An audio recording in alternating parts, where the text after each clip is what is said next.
कि अपने YouTube channel solid study में आप सभी का स्वागत है। दोस्तों, हम लोग करने जा रहे हैं रीजनिंग की प्रैक्टिस। तो चलिए हम लोग स्टार्ट करते हैं। आज का पहला क्वेश्चन, नीरव का घर आकाश के घर से 40 मीटर दक्षिण में है। कह रहा है दोस्तों क्वेश्चन में, नीरव का घर आकाश के घर से 40 मीटर दक्षिण में है। ये हो जाएगा आकाश का घर, इसके घर से दक्षिण में ये हमारी हो जाएगी दक्षिण दिशा। तो यहाँ पर हो जाएगा नीरव का घर। आकाश के घर से नीरव का घर दक्षिण दिशा में 40 मीटर की दूरी है।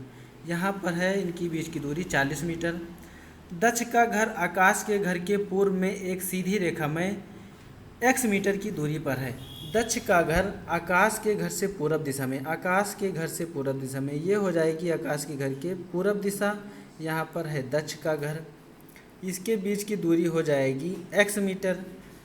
आगे कह रहा है दोस्तों, प्रकाश का घर आकाश के घर के पश्चिम में एक सीधी रेखा में y मीटर की दूरी पर है।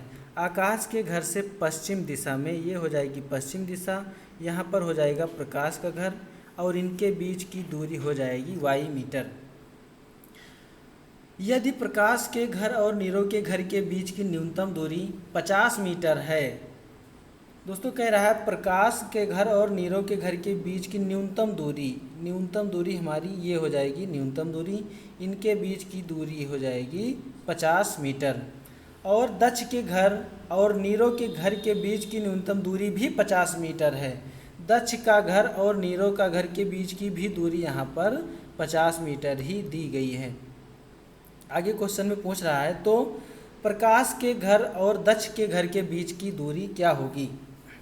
प्रकाश के घर और दक्ष के घर के बीच की दूरी यहाँ पर दोस्तों पूछ रहा है। तो ये हमारा बन गया त्रिभुज। दोस्तों ये हमारा एक त्रिभुज बन गया है। यहाँ पर इसको हम लंब मान लेंगे, ये हमारा लंब, ये हो जाएगा आधार, और इसको मान लेंगे हम लोग कर्ण। तो लंब की वैल्यू दी गई है 40, कर्ण की दी गई है 50। यहाँ पर आधार को हम लोग y मानेंगे। तो इस प्रश्न को हल करने के लिए यहाँ पर हम लोग लगाएंगे पाइथागोरस प्रमेय। यहाँ पर हो जाएगा कर्ण का स्क्वायर बराबर लंब का स्क्वायर प्लस आधार का स्क्वायर।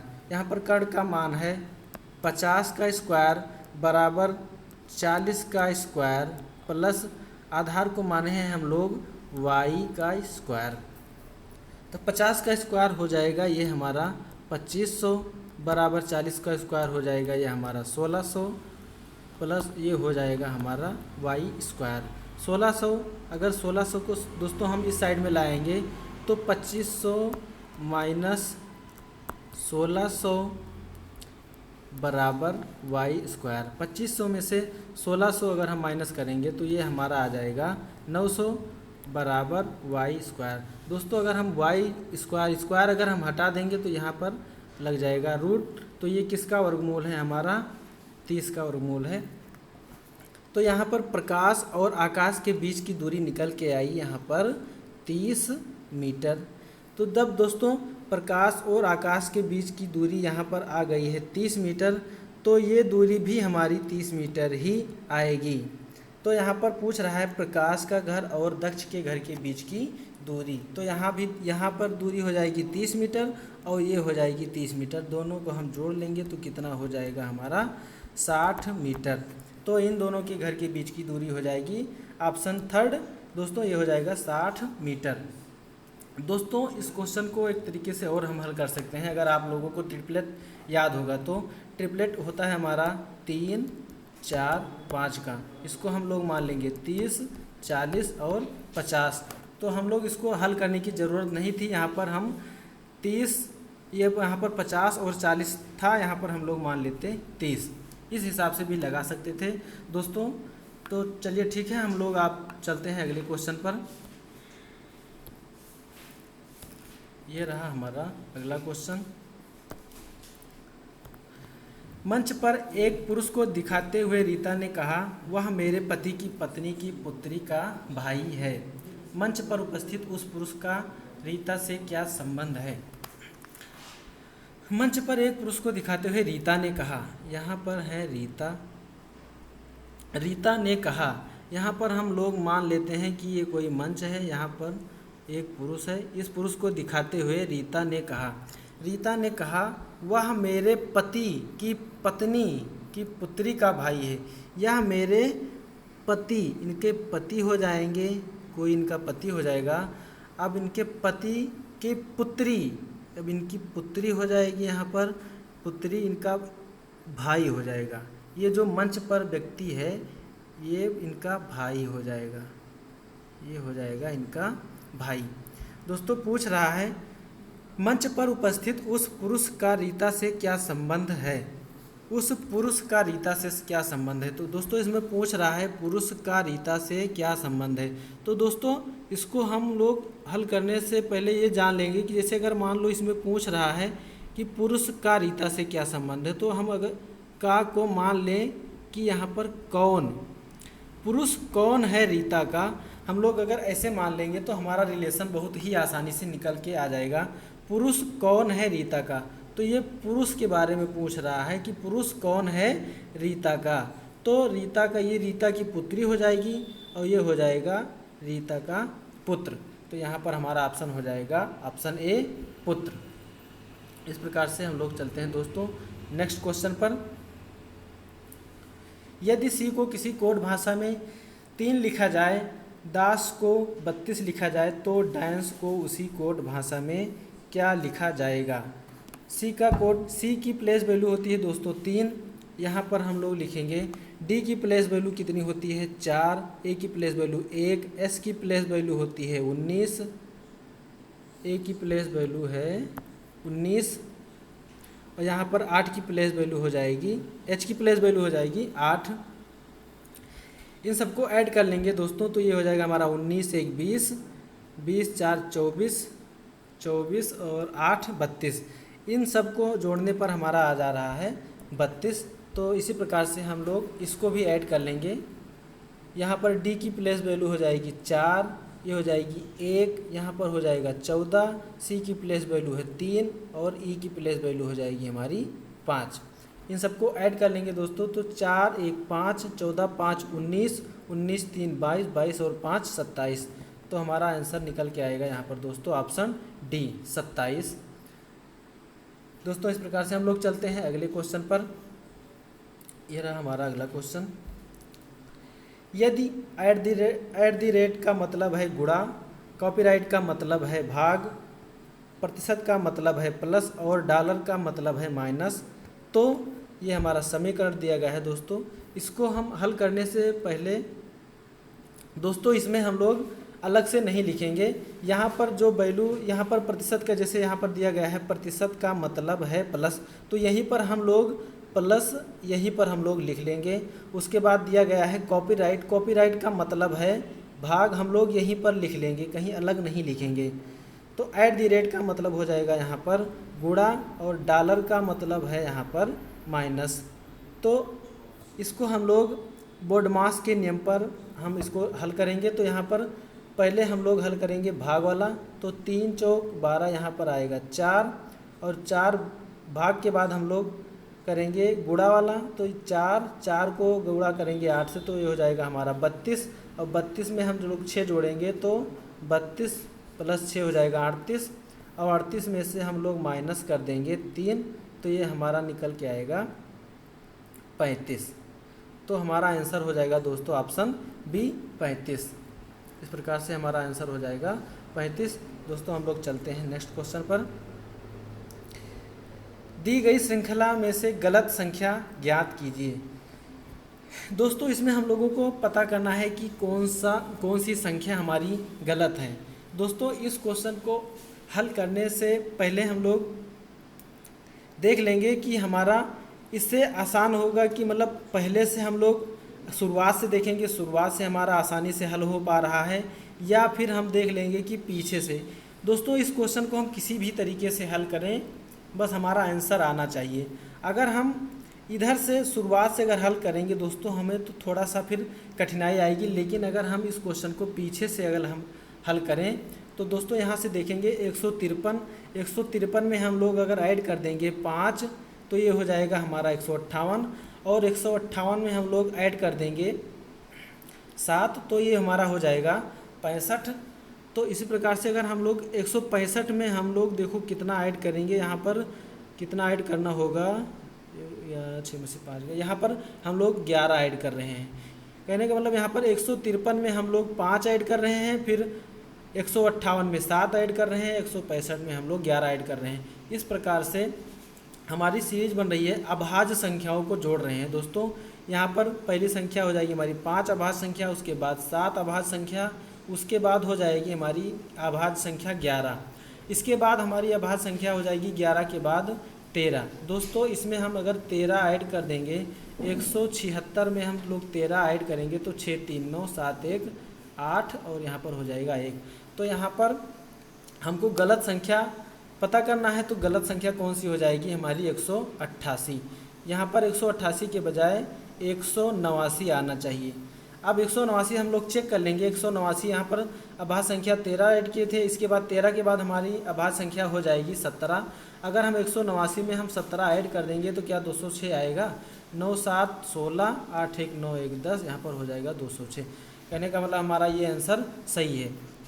इसमें हमारी कौन सी संख्या गलत हो जाएगी दोस्तों, हमारी संख्या गलत हो जाएगी ऑप्शन बी 188, हमारा आंसर हो जाएगा 188।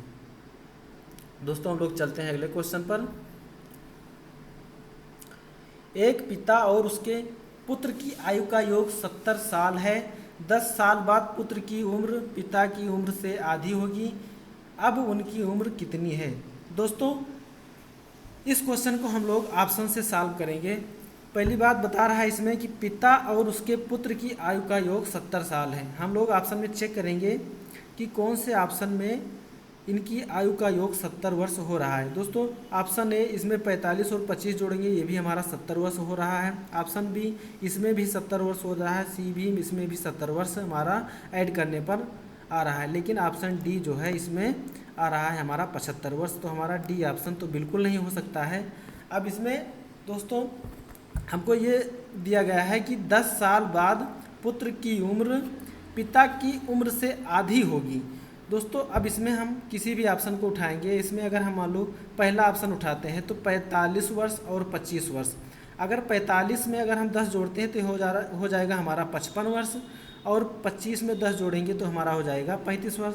तो ये हमारा ये हो जाएगा 55 वर्ष, ये हो जाएगी हमारा 35 वर्ष। तो ये हमारा आधा नहीं हो रहा है, इसका मतलब ये हमारा आंसर पहला ऑप्शन गलत हो जाएगा। अब हम लोग चेक करते हैं बी ऑप्शन। बी ऑप्शन इसको हम ये हमारा है 50 और ये हमारा हो जाएगा 20 वर्ष। इसमें हम लोग 10 वर्ष ऐड करेंगे तो ये हो जाएगा हमारा 60। इसमें भी हम लोग 10 वर्ष ऐड करेंगे तो ये हो जाएगा हमारा 30 वर्ष।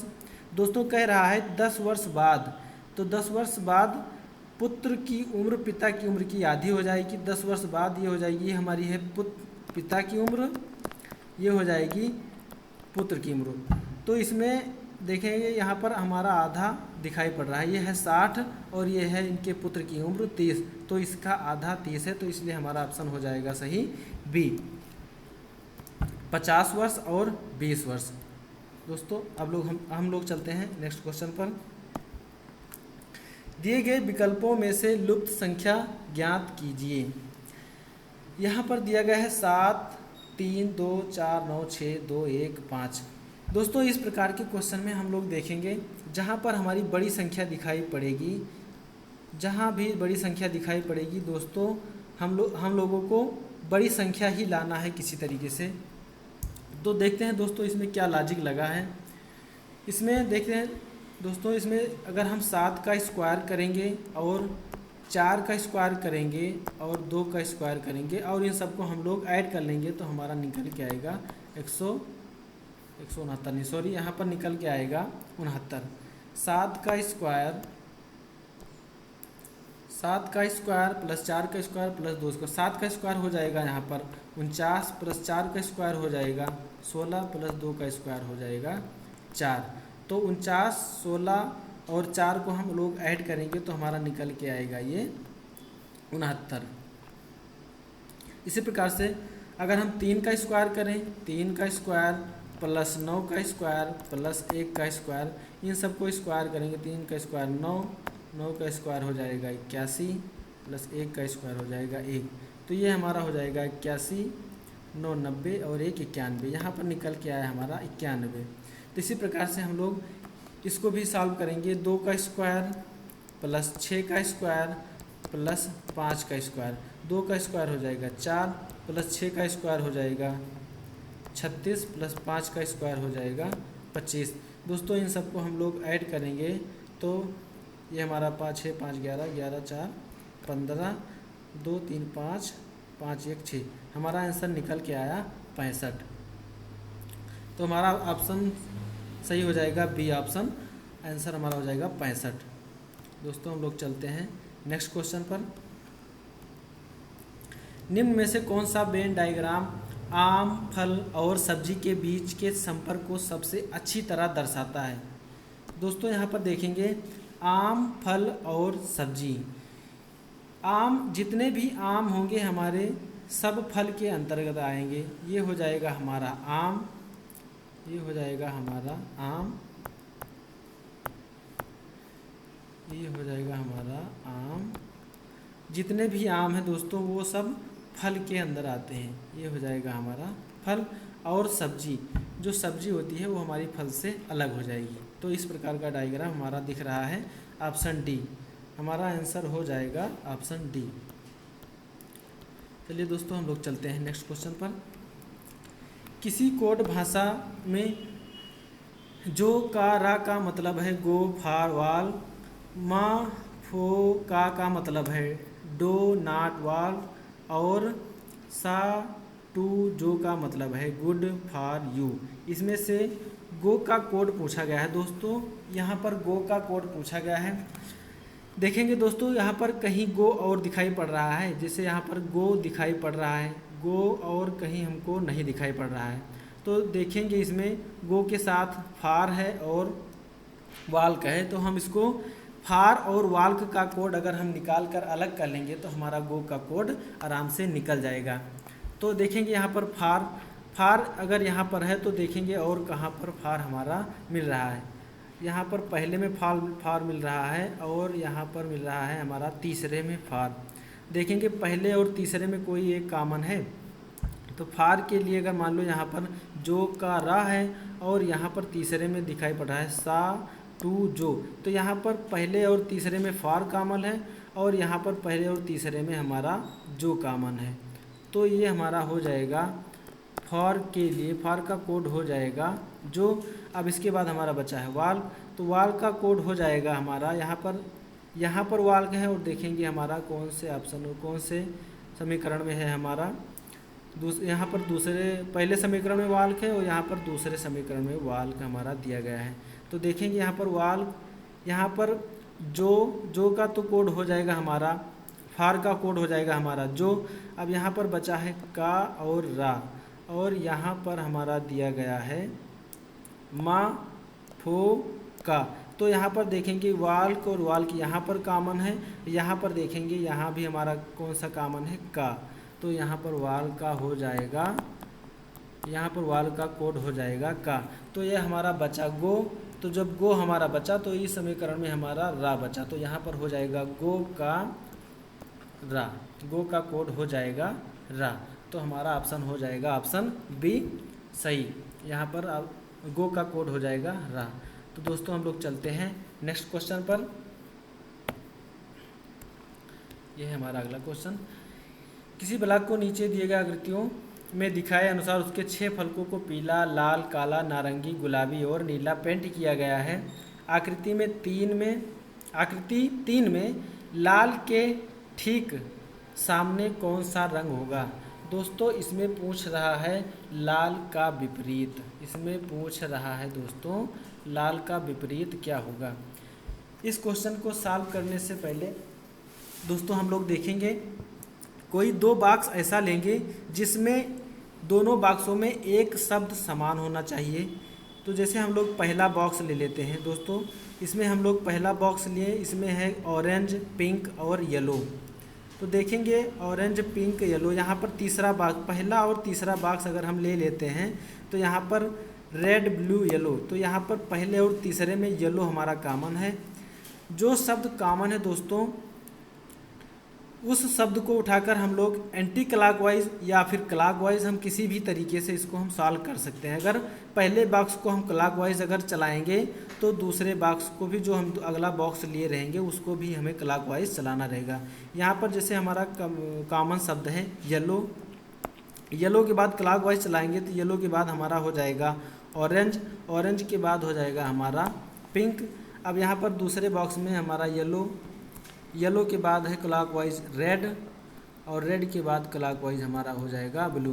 तो यहाँ पर पूछ रहा है दोस्तों रेड का, यहाँ पर दोस्तों पूछ रहा है रेड का विपरीत, तो रेड का विपरीत हो जाएगा यहाँ पर दोस्तों ऑरेंज। तो ऑरेंज यहाँ पर हमारा ऑप्शन हो जाएगा सही, ऑप्शन बी नारंगी हमारा ऑप्शन, रेड का विपरीत हो जाएगा नारंगी, ऑप्शन बी सही है।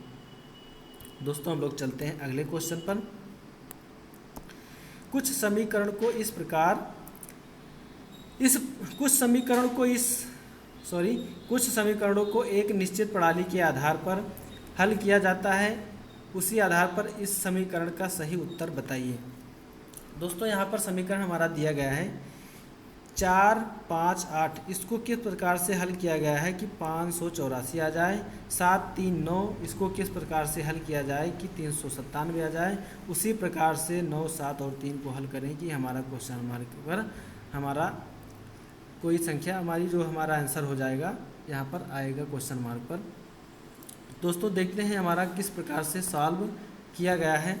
यहाँ पर देखेंगे दोस्तों 4, 5 और 8 है, तो यहाँ पर हमारी संख्या, यहाँ पर जो हमारे अक्षर दिख रहे हैं, जो हमारा अंक दिख रहा है यहाँ पर 5, 8 और 4, तो ये दोस्तों यहाँ पर जितने अंक यहाँ पर 4, 5, 8 जो अंक दिख रहा है यही अंक यहाँ पर उठाकर रख दिया गया है। लेकिन किस क्रम से रखा गया है दोस्तों, इसको हल करने पर हम लोग यहाँ पर पहले नंबरिंग कर लेंगे। जैसे ये हमारा हो जाएगा नंबर 1 पर, ये हो जाएगा नंबर 2 पर, ये हो जाएगा हमारा नंबर 3 पर। तो देखो यहाँ पर कौन सा नंबर पहले रखा गया है, यहाँ पर 2, 3, यहाँ पर नंबर 2 और यहाँ पर नंबर 3 और यहाँ पर नंबर 1, इसको 2, 3, 1 के क्रम में रखा गया है। यहाँ पर भी हम लोग नंबरिंग कर लेंगे 1, 2, 3, तो ये हमारा हो जाएगा 2, 3, 1।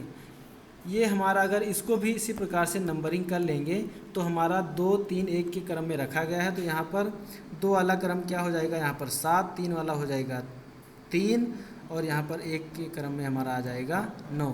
तो इस प्रकार से हमारा आंसर आ जाएगा 739। हमारा ऑप्शन सही हो जाएगा ऑप्शन बी नहीं सॉरी, यहाँ पर हमारा ऑप्शन सही हो जाएगा 739, ऑप्शन डी। हमारा आंसर सही है ऑप्शन डी 739। दोस्तों हम लोग चलते हैं नेक्स्ट क्वेश्चन पर। निम्नलिखित विकल्पों में से वह शब्द चुनिए जो दिए गए शब्द के अक्षरों का प्रयोग करके नहीं बनाया जा सकता है।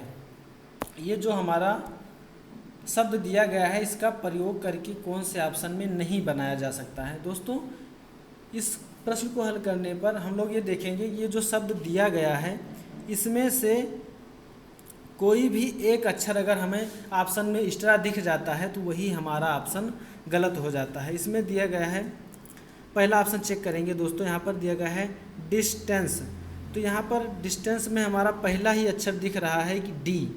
ये डी जो है हमारा एक्स्ट्रा है, यहाँ पर शब्द में डी और कहीं पर नहीं दिखाई पड़ रहा है, इसलिए हमारा ऑप्शन हो जाएगा, पहला ही ऑप्शन हो जाएगा ए।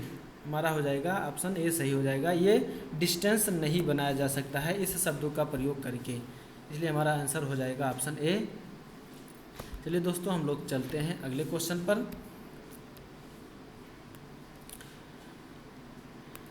निम्नलिखित प्रश्न में ये दोस्तों दिया गया है हमारा पूर्व धारणाएं, कथन और पूर्व धारणाओं का क्वेश्चन है।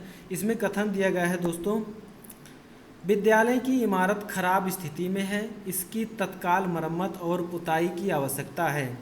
इसकी पूर्व धारणा दिया गया है, पहली धारणा दी गई है, शिक्षा की गुणवत्ता में तब तक सुधार नहीं किया जा सकता जब तक कि विद्यालय की इमारत की मरम्मत नहीं की जाती। दोस्तों अगर हम विद्यालय की इमारत खराब है तो हम लोग अपनी शिक्षा की गुणवत्ता में सुधार नहीं कर सकते हैं, ऐसा तो नहीं है दोस्तों। अगर इमारत खराब भी है तो भी हम अपनी शिक्षा की गुणवत्ता में सुधार कर सकते हैं। इसीलिए दोस्तों इसका इससे कोई संबंध, सीधा संबंध नहीं दिखाई पड़ रहा है। इमारत खराब होने पर कि हमारी शिक्षा में गुणवत्ता में सुधार नहीं कर सकते हैं। हम लोग शिक्षा की गुणवत्ता में सुधार कर सकते हैं, इसलिए हमारा इसका सीधा संबंध नहीं है। इसलिए हमारी पहली पूर्व धारणा हो जाएगी गलत। दूसरी पूर्व धारणा है कार्यालय की इमारत की मरम्मत और पुताई के लिए धन की आवश्यकता है। दोस्तों यहाँ पर कथन में बात कर रहा है विद्यालय की, और पूर्व धारणा में बात कर रहा है यहाँ पर कार्यालय की। इसलिए हमारा विद्यालय और कार्यालय, ये हमारा विद्यालय की बात कर रहा है, यहाँ पर कार्यालय की बात हो रही है, इसलिए हमारा दूसरा भी पूर्व धारणा हमारी गलत हो जाएगी। तो यहाँ पर हमारा ऑप्शन हो जाएगा ना तो पहला और ना ही दूसरा निहित है। तो यहाँ पर हमारा ऑप्शन हो जाएगा थर्ड, ना तो पहला और ना ही तीसरा। चलिए दोस्तों हम लोग चलते हैं नेक्स्ट क्वेश्चन पर। अगर P का अर्थ भाग, Q का अर्थ गुणा, R का अर्थ प्लस और S का अर्थ माइनस हो तो 18Q 12P 4R 5S 6 का हो तो इसका मान बताइए। दोस्तों हम लोग P का अर्थ भाग है तो हम लोग इसको अलग नहीं लिखेंगे, यहीं पर हम लोग लिख लेंगे। P का अर्थ बता रहा है भाग, तो P के नीचे हम लोग यहीं पर लिख लेंगे, इसका अर्थ है भाग।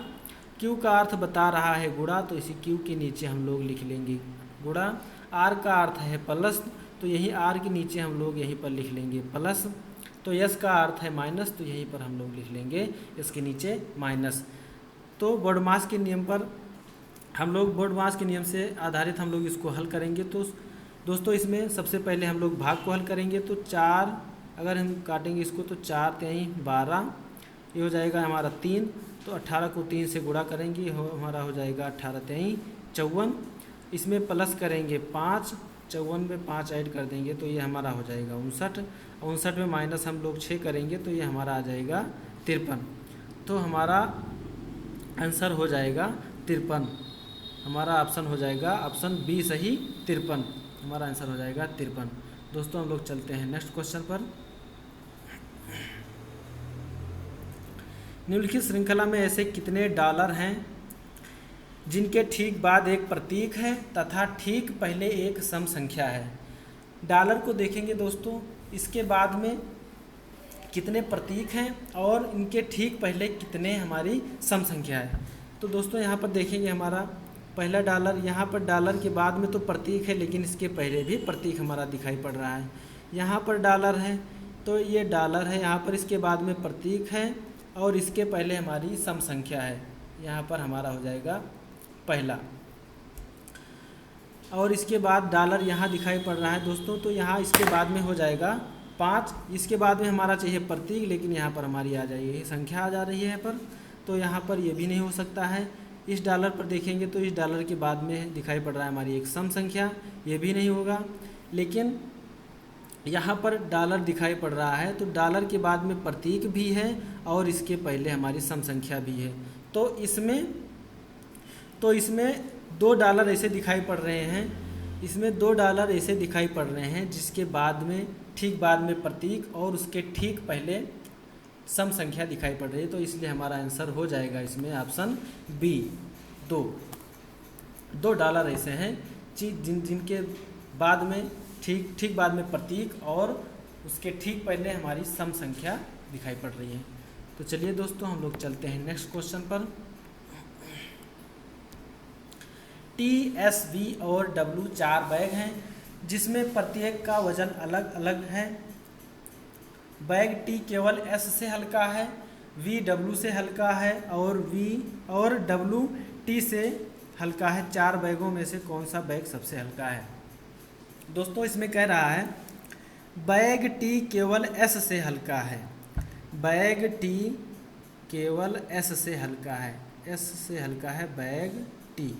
यहाँ पर टी केवल एस से हल्का है। आगे कह रहा है वी डब्ल्यू से हल्का है, वी डब्ल्यू से हल्का है और डब्ल्यू टी से हल्का है, डब्ल्यू टी से हल्का है। यहाँ पर डब्ल्यू हो जाएगा टी से हल्का और वी डब्ल्यू से हल्का हो जाएगा, यहाँ पर वी हो जाएगा डब्ल्यू से हल्का।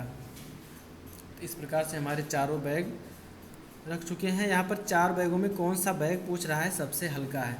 दोस्तों इसको हम मानेंगे सबसे भारी बैग और इसको मानेंगे बी को सबसे हल्का बैग। सबसे नीचे वाले को हम लोग मानेंगे सबसे हल्का बैग है। तो यहाँ पर हमारा ऑप्शन सही हो जाएगा ऑप्शन सी, वी हमारा सबसे हल्का बैग है। दोस्तों हम लोग चलते हैं नेक्स्ट क्वेश्चन पर। यदि किसी महीने का तीसरा दिन मंगलवार हो तो उस महीने का 25वां दिन कौन सा होगा? किसी भी महीने का तीसरा दिन मंगलवार है तो उस महीने का 25वां दिन। दोस्तों हम लोग मानते हैं कोई भी महीना है उसकी 3 तारीख को, कोई भी महीना है उसकी 3 तारीख को मंगलवार है, तो 25वां दिन पूछ रहा है। तो 25वां दिन मतलब 25वीं तारीख के बारे में पूछ रहा है। तो 3, अगर हम 3 में 7 जोड़ेंगे तो 7 दिन बाद हमारा फिर से मंगलवार आ जाएगा। तो 3 और 7 यहाँ पर 10, तो 10 तारीख को भी हमारा मंगलवार हो जाएगा। इसमें और हम फिर 7 ऐड करेंगे तो 10 7 17 को भी हमारा मंगलवार आ जाएगा। और 17 में हम लोग 7 जोड़ेंगे, 17 तारीख के बाद 7 दिन बाद फिर से हमारा 24 तारीख को भी हमारा कौन सा दिन हो जाएगा? मंगलवार। दोस्तों हमारा 24 तारीख तक हमारा मंगलवार आ रहा है और इसमें पूछ रहा है 25वां दिन। 25वां दिन मतलब 25 तारीख को कौन सा दिन होगा? तो मंगलवार के बाद हमारा दिन हो जाएगा बुधवार। तो हमारा ऑप्शन इसमें हो जाएगा आंसर ऑप्शन सी सही हो जाएगा। आंसर हमारा हो जाएगा बुधवार। दोस्तों हम लोग चलते हैं नेक्स्ट क्वेश्चन पर। मुद्रा का संबंध टकसाल से है तो ईंट का संबंध किससे होगा?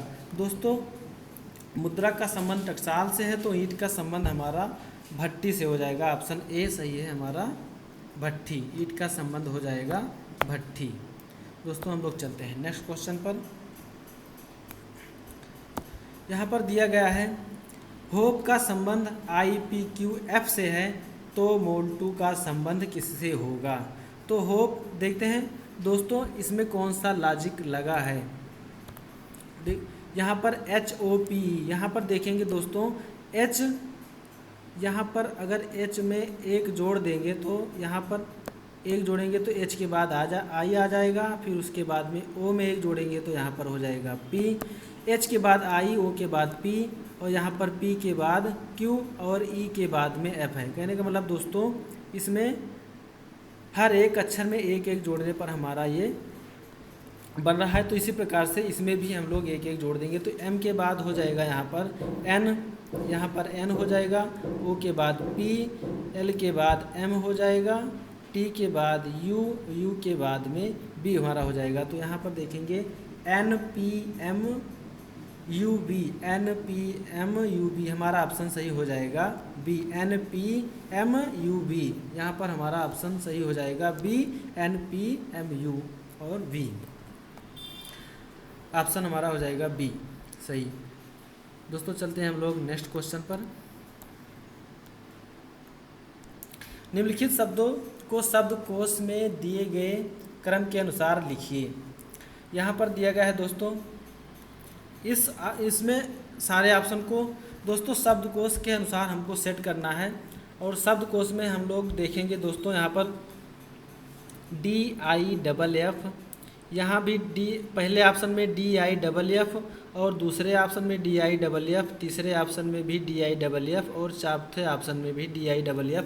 यहाँ तक FF तक यहाँ पर हमारा सब समान है। यहाँ से हम लोग नहीं पता कर सकते हैं कि शब्दकोश में कौन सा हमारा शब्द पहले आएगा।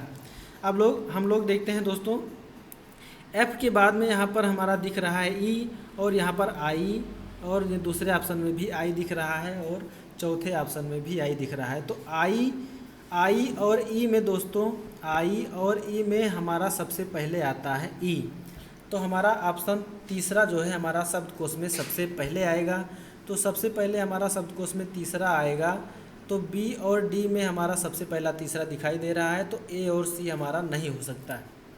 अब इसके बाद देखेंगे हमारा तीसरा ऑप्शन ये हमारा कंप्लीट हो चुका है।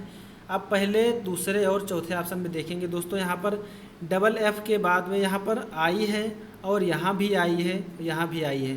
I के बाद दोस्तों I से हम लोग नहीं पता कर सकते हैं इन तीनों शब्दों में कौन सा पहले आएगा। तो I के बाद यहाँ पर दिखाई दे रहा है D और यहाँ पर दिखाई दे रहा है C, यहाँ दिखाई दे रहा है डी। तो डी और सी, दोस्तों डी और सी में सबसे पहले हमारा आएगा सी। तो हमारा ऑप्शन दूसरा, शब्दकोश में हमारा ये दूसरा ऑप्शन हमारा सबसे पहले आएगा। तो यहाँ दोनों बी और डी में दोनों में हमारा 2-2 है। तो दोस्तों यहाँ पर दूसरा ऑप्शन यहाँ पर दूसरे नंबर पे आएगा। अब हम लोग पहले और चौथे में देखेंगे कि पहले और चौथे में कौन सा हमारा पहले आएगा। अब यहाँ पर डी के बाद देखेंगे, यहाँ पर डी के बाद हमारा ई है और यहाँ भी चौथे ऑप्शन में भी डी के बाद ई है। तो ई के बाद यन यहाँ है पहले ऑप्शन में और चौथे ऑप्शन में भी ई के बाद यन है और यन के बाद यहाँ पर सी है और यन के बाद दोस्तों यहाँ पर टी है। तो टी दोस्तों यहाँ पर टी और ई, दोस्तों यहाँ पर टी और ई में सबसे पहले हमारा आएगा ई। तो चौथा ऑप्शन हमारा शब्दकोश में चौथा ऑप्शन हमारा तीसरे नंबर पे आ जाएगा। तो इस प्रकार से हमारा ऑप्शन हो जाएगा बी सही। हमारा ऑप्शन सही होगा बी, 3, 2, 4, 1 इस क्रम में हमारा शब्दकोश आएगा। दोस्तों हम लोग चलते हैं नेक्स्ट क्वेश्चन पर। दिए गए विकल्पों में से उस आकृति का चयन कीजिए जो निम्नलिखित श्रृंखला में प्रश्न चिन्ह को प्रतिस्थापित कर सकती है।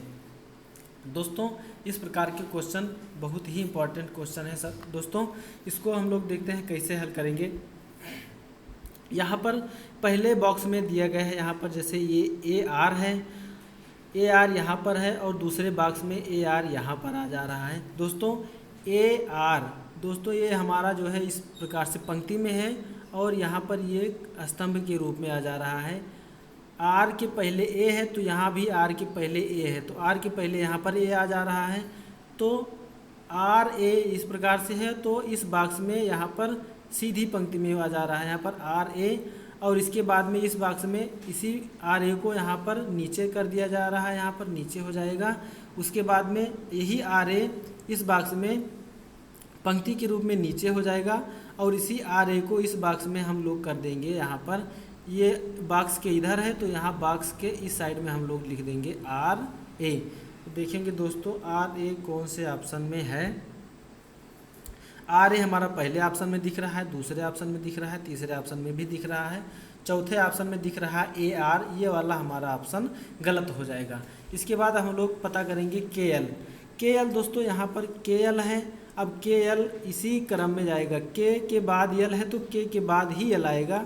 अब के एल बॉक्स में यहाँ नीचे है तो के एल इस पंक्ति में यहाँ पर ऊपर की ओर जाएगा। तो के नीचे क्या है और ऊपर एल है, तो हमारा यहाँ पर इस सीधी लाइन में के और यल इसी प्रकार से जब यहाँ ये आधे पर है तो इसके ऊपर चला जाएगा। के और यल यहाँ आ गया, दूसरे बॉक्स में के एल यहाँ पर आया है और तीसरे बॉक्स में यही के एल उठ करके यहाँ पर सीधी पंक्ति में आ जा रहा है के बाद यल, और ये के बाद यल आ रहा है तो यहाँ पर आधे बॉक्स में इधर था तो ये के यल उठ करके यहाँ पर आ जाएगा एल और यहाँ पर हो जाएगा के। तो देखेंगे दोस्तों कौन से ऑप्शन में एल और के हमारा मिल रहा है। एल और के हमारा मिल रहा है दोस्तों यहाँ पर दूसरे ऑप्शन में मिल रहा है एल के बाद के, और तीसरे ऑप्शन में भी के, यहाँ पर के और यल है। दोस्तों के पहले यल दिखाई पड़ रहा है तो ऑप्शन सेकंड में हमारा हो जाएगा के पहले यल। तीसरा ऑप्शन नहीं होगा क्योंकि यहाँ पर के बाद में यल है, यल के पहले के आ रहा है। हमारा ऑप्शन हो जाएगा सेकंड, आंसर हो जाएगा हमारा सही सेकंड। दोस्तों हम लोग चलते हैं दूसरे क्वेश्चन पर। निर्देश दिया गया है, निर्देश दी गई सूचनाओं को ध्यान से पढ़कर दिए गए प्रश्नों का जवाब दें। दोस्तों यहाँ पर दिया गया है, एक कंपनी में एक विपणन प्रबंधक के रूप में चयनित होने के लिए एक उम्मीदवार में निम्न योग्यताएं होनी चाहिए। दोस्तों यहाँ पर कोई कंपनी है, उसमें विपणन प्रबंधक के रूप में चयनित होने के लिए उम्मीदवार की निम्न योग्यताएं दी गई हैं। योग्यताएं पहली हैं, कम से कम 50% अंकों के साथ स्नातक हो। दूसरी योग्यता दी गई है, लिखित परीक्षा में कम से कम 40% अंक प्राप्त किया हो। तीसरी योग्यता है 10 अक्टूबर 1997 को 24 साल से छोटा और 29 साल से बड़ा नहीं होना चाहिए। पांचवा दिया गया है, एक अधिकारी के रूप में कम से कम 2 साल के काम का अनुभव होना चाहिए। हालांकि अगर उम्मीदवार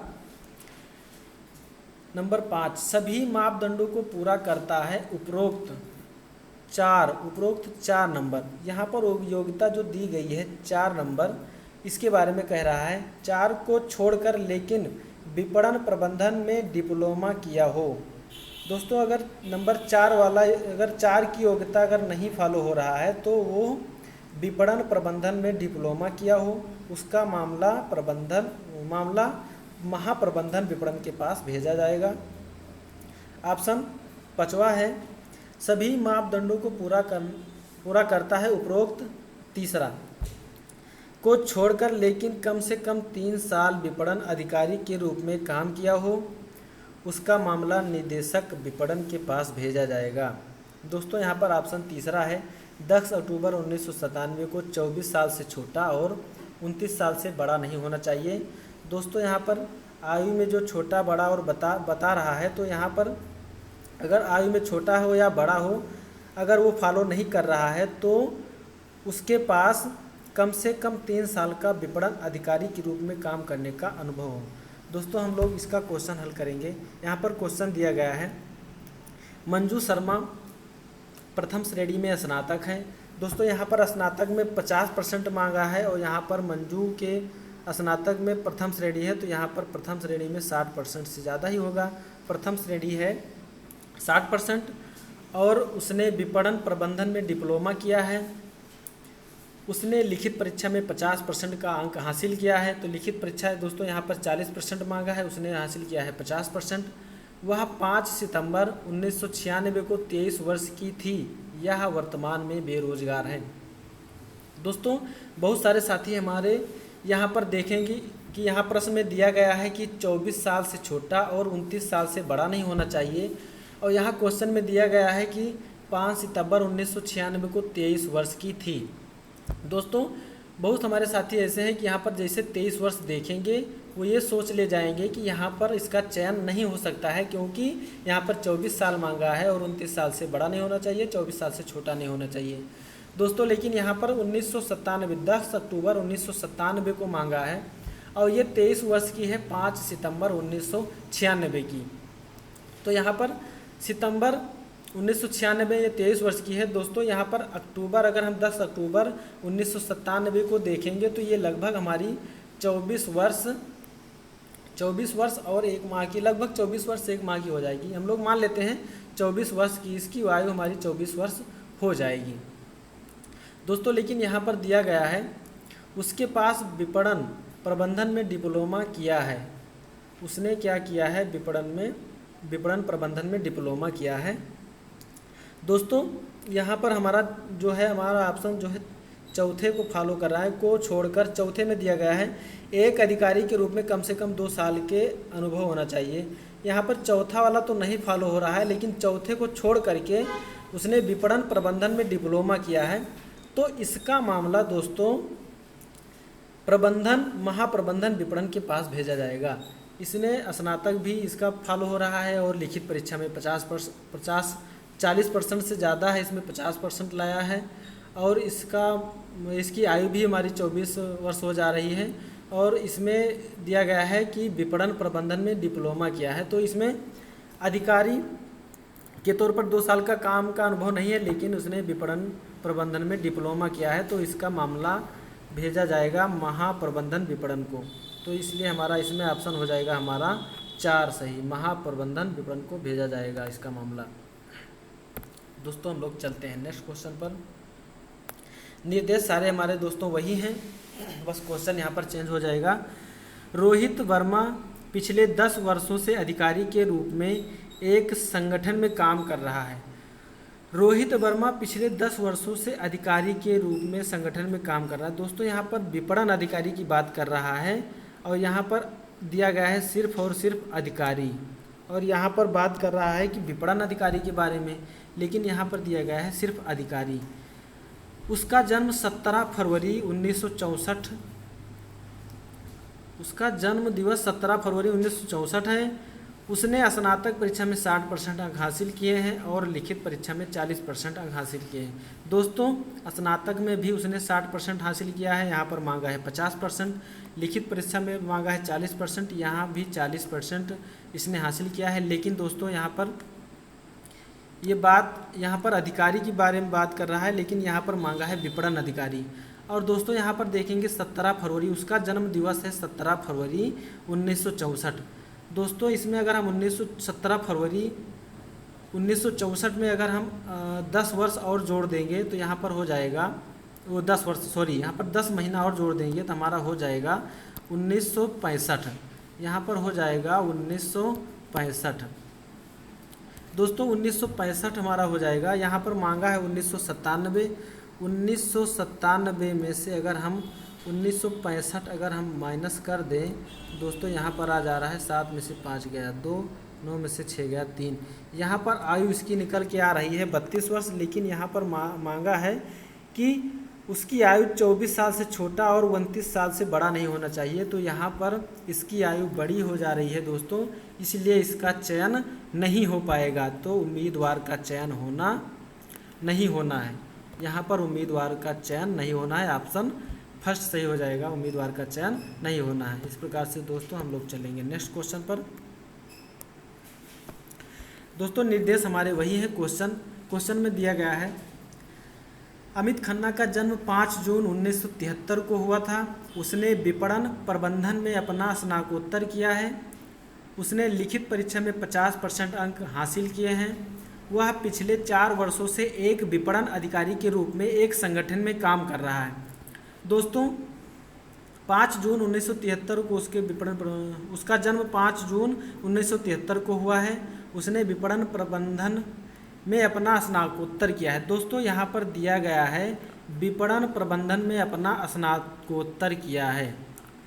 दोस्तों यहाँ पर स्नातकोत्तर के बारे में, ग्रेजुएशन के बारे में मांगा है कि यहाँ पर 50% होना चाहिए, लेकिन यहाँ पर 50% या उसके प्रतिशत के बारे में बात नहीं की गई है।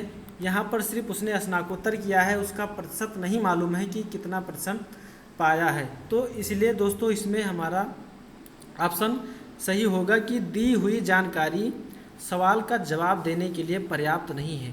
इस प्रकार के क्वेश्चन में दोस्तों जब हमारा क्लियर नहीं रहता है कि ये क्या इसमें जो मांगा गया है वो अगर इसमें पूरी तरीके से नहीं फॉलो कर रहा है, तो इसमें हमारा ऑप्शन हो जाएगा कि दी गई जानकारी सवाल का जवाब देने के लिए पर्याप्त नहीं है। तो इसलिए हमारा ऑप्शन हो जाएगा थर्ड, आंसर हमारा हो जाएगा सही। दी गई जानकारी सवाल का जवाब देने के लिए पर्याप्त नहीं है। दोस्तों बस आज के लिए इतना ही, मिलते हैं नेक्स्ट वीडियो में। तब तक के लिए जय हिंद जय भारत। वीडियो अच्छी लगी हो दोस्तों तो लाइक शेयर एंड सब्सक्राइब ज़रूर करिएगा। धन्यवाद।